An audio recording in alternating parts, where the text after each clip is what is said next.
This is Dr. Rangsrit Kanjanapanit, or Dr. Mong, very well known in Chiang Mai for the last few decades for being one of the first people to raise the alarm on the health effects of air pollution. I just want to make sure that people understand that you have to look at it at two different time frame: the short-term effects and the long-term effects.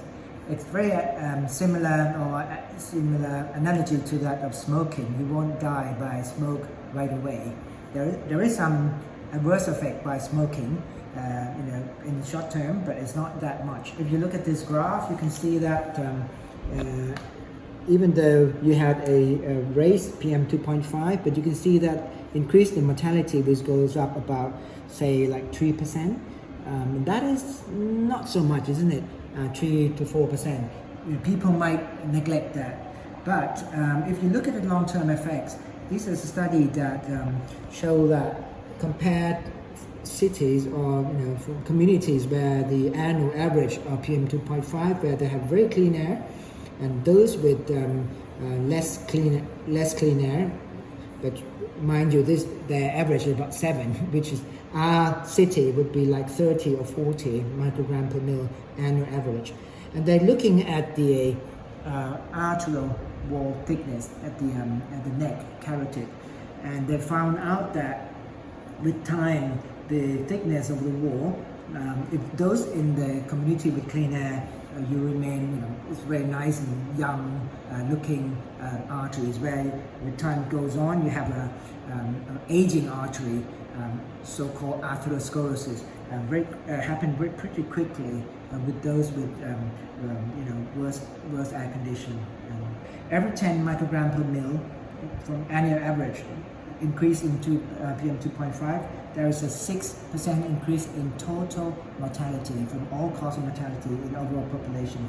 If you look at about only the heart disease, the increase would be for every 10 microgram is 10%. And if you look particularly in those who were very vulnerable, those people who had just had a heart attack, every 10 microgram increased about 20% of mortality in those particular patients. And every 10 microgram per mil increase in annual average will shorten your lifespan about 1 year. And in Chiang Mai, it's about 30 or 40, so we have about 2 to 4 years less to live if we stay here for a long time. And you mentioned Thailand, it's about 1 year. Yeah, well, average for Thailand, it's about 10, so it will be like 1 year shorter. This is just a graph that show that, as I told you, the percentage that increase in PM 2.5, if you look at long term, the magnitude would be like 20%, whereas the short term is about 2 or 3%, so it's very different. This is another study from local one, which I would like to show you.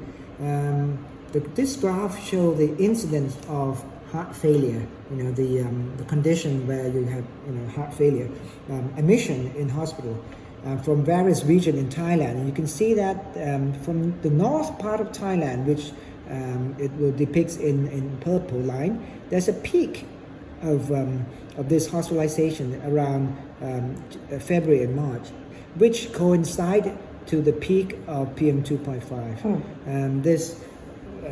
There's a correlation between hospitalization of heart failure in Thailand, especially in the northern part of Thailand, and the level 2.5. This just want to show this concept that we all know that if you have diabetes or you have high cholesterol or hypertension, you are at risk of heart disease, right? And those, although those disease will, affects you quite a lot, but if you look at the whole population, it will affect certain proportion of population, like maybe like 10% prevalence.